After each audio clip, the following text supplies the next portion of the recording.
উপন্যাসের খসড়া লিখেছেন রুদ্র মোহাম্মদ শহীদুল্লাহ। যুবকটি দুরকমই ভেবেছিল।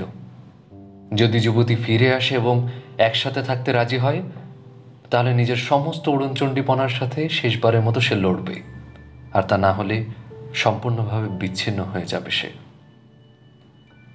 মানসিক ইনভলভমেন্ট না থাকলে সে অন্য মেয়েকে নিয়ে ভাবতে পারবে, অথবা সে আবার আগের মতো একা একা থাকতে শুরু করবে, শামুকের মতো গুটিয়ে নেবে নিজেকে।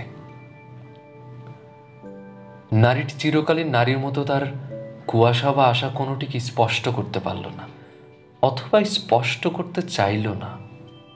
স্পষ্ট হোক বা অস্পষ্টই হোক, মানুষ চায়, তাকে চাইতেই হয়। এই চাওয়া এবং প্রাপ্তির মধ্যে আবহমানকালের এক অপূর্ণতা নিয়তির মতো সেঁটে আছে। তবু আকাঙ্ক্ষা জমে, মেঘ হয়, কখনো ঝড়, কখনো বৃষ্টি, আবার কখনো শুধু মেঘে মেঘে অন্ধকারে। নারীটি কিছুই স্পষ্ট করল না। গতকাল বিকেল থেকেই যুবতী পাখা মেলতে চাইছিল। যুবক তখন শিকল পরালো তাকে। শিকল বন্ধন নয়, বন্দিত্বের প্রতীক। তবু সে শিকলই। নারীটি ডানা ঝাপটায়, যুবক পালক ছিঁড়ে ফেলতে চায়। তারপর তার আর বর্তমান বন্দিত্ব নিয়ে কেউ কোনো কথা বলে না। আলিঙ্গন তাদের উষ্ণ করে তোলে, চুম্বন তাদের কামার্ত করে, শৃঙ্গার তাদের উৎসবে ডেকে নিয়ে যায়।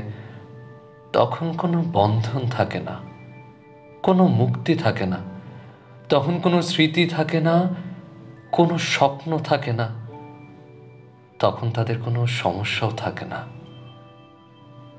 বিছানায় নিটোল নগ্ন রমণী তখন ঝলসায় অবসাদে। পুরুষটি কড়া তামাক পোড়ায় দু আঙুলের ভেতর। তার চোখ শ্রান্ত সুন্দরের প্রতিটি চড়াই উতরায় বেরোয়। সুন্দরের চূড়ায় গিয়ে বর্ষার মতো গেঁথে থাকে তার চোখ। চোখ দুটো বড় পাণ্ডুর শ্যাওলা জামা মজা পুকুরের মতো। তার চোখ দুটো এখন ধুধু বালিয়াড়ি। এক সময় ভালোবাসার গভীর স্পর্শে দুটি শরীর আর অন্ধকার মিলেমিশে একাকার হয়ে যায়। কিন্তু সকালের রোদ জানালার পর্দায় স্পর্শ করলেই নারীটি চিরকালীন নারী হয়ে ওঠে। অস্পষ্টতার ভেতর সে পাখা মেলতে চায়। যুবক আবার শিকলে জড়ায় তাকে। যুবতীটি পাখা মেলবেই, কারণ তার স্মৃতি রক্তাক্ত, তার স্বপ্ন বিপর্যস্ত, তার আকাঙ্ক্ষা বিক্ষিপ্ত। দ্বিধা এবং সংশয় তাকে সম্পূর্ণ গ্রাস করেছে। যুবকের কোনো প্রতিশ্রুতিই তাকে আর নাড়া দেয় না, কিন্তু যুবকটি আরো একবার, অন্তত একটি বারের মতো নিজের সাথে লড়াইয়ে নামতে চায়।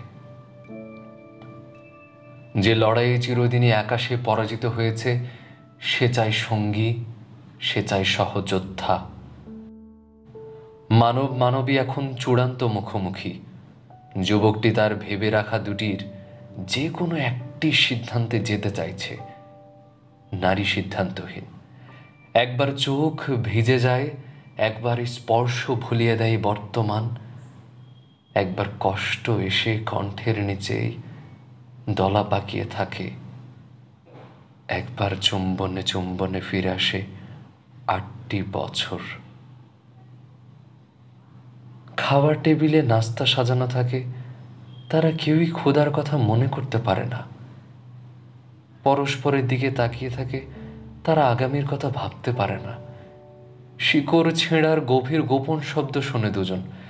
বুকের মধ্যে মুখ লুকোয়, কষ্ট কমে না। যুবকটি চেনে সকালের অন্তর্গত মুখ, সভ্যতার খাঁচায় পোড়া গিনিপিগ।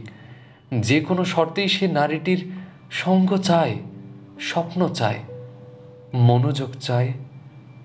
নারীটির অন্তর জুড়ে অপমান, ভালোবাসার মানুষ সে তো একার, একান্ত নিজের। অন্য চোখ, অন্য শরীর তাকে ছুঁয়ে গেছে, নষ্ট করেছে, কাকে মনোযোগ বলি, একাগ্রতা বলি কাকে? যে মন হাজার মনের কাছে গিয়ে খুঁজেছে শান্তি, অথচ শরীরে লাগায়নি তার এতটুকু ছোঁয়া।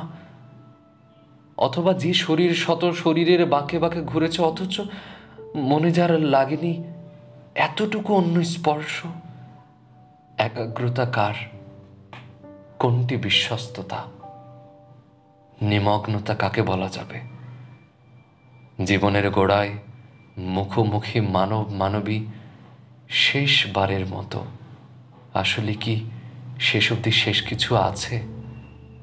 আলিঙ্গন করে, শেষ চুম্বনে কাঁপে ব্যথিত ওষ্ঠ, চোখ ভিজে যায়, বিদায়